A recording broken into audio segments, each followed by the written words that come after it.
Hi everyone. In this lecture we will see how to solve the differential equations for getting transient response. First of all, why we are getting differential equations to get any transient response? Because the transient response we are going to get because of inductor and capacitors, and the VI relationships of inductor and capacitors are involving differential terms in it.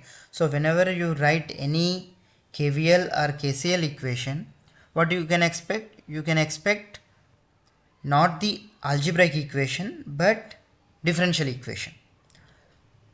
So now in order to obtain any transient response, you have to solve the differential equations. Of course, you will get both transient as well as steady state response for getting complete solution. Okay, so now we will see how we are going to get using complementary function as well as particular integral method, which you generally do in your mathematical courses.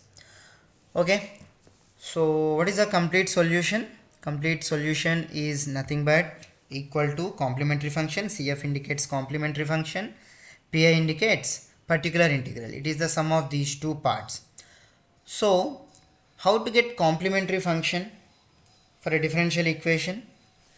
So we all know that from our mathematical concepts, complementary function basically depends on the roots.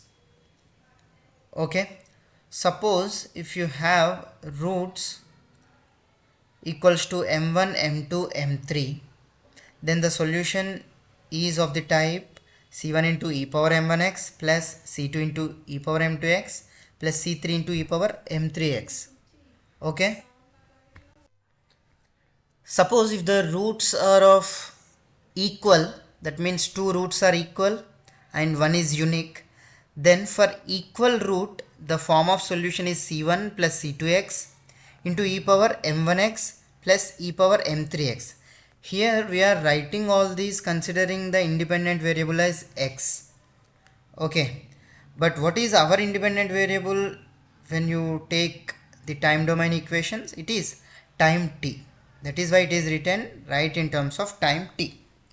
Okay, even though here all are expressed in terms of x independent variable, you can replace x with t in case of time domain.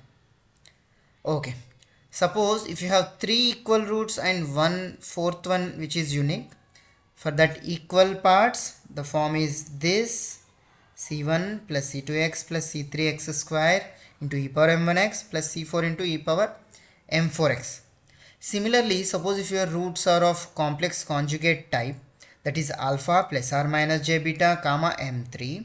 So for m3, which is real number, you can have this form from the previous cases.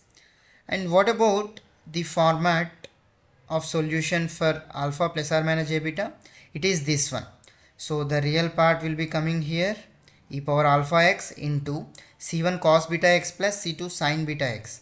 Similarly, if there are again some equal complex conjugate poles and one unique root, the form will be like this. So e power alpha x is common. Here you will get c1 plus c2x rather than just c1. Okay, so similarly if the roots are of these real numbers, you can even put it in terms of hyperbolic equations like e power alpha x into c1 cosine h root beta x plus c2 sin h root beta x. Okay, this is not of useful much because we will get only the roots of complex conjugate over our real roots. Okay, this is all about complementary function, and in the total complete solution we have particular integral as well. So for that particular integral we will see how we are going to get the solution now. So the heading is here for particular integral. So particular integral comes from the source or the input. Okay, so when there is only input you will get the particular integral because it is the forced response. There should be force to get it. And also why the name of particular integral? Because it is particular to a particular input. Okay, as the input changes the particular integral will change. whereas the transient response and complementary function is irrespective of the input. Okay, that you will be coming to know it very clearly while solving the problems. Okay, now let us say your input is x is equal to e power ax. Okay, when the input is of exponential type, so what is the type of particular integral? Pi will be equal to 1 by f of d into e power ax. Okay, where you are going to substitute d is equal to a, and if you find that f of a is not equal to 0, then we can use this. Okay, what if this f of a is equal to 0? Okay, then you need to go for x into e power ax divided by f dash of x, where you will be keeping d equals to a. Okay, this is also valid only when this f dash of a is not equal to 0. Again, what if this f dash of a is equal to 0? Then you are going to further extend it to this formula, that is x square by f double dash of d into e power ax. Okay, all these things you have already learnt in your mathematical courses. You need to directly apply here because there is no choice. This is the application course for different electrical circuits. Okay, so similarly, what if the input is sinusoidal type? Whether it is sine or cosine, the same formulas will be there. Just in place of sine, you will get cosine if it is of cosine input. So again, here what to use?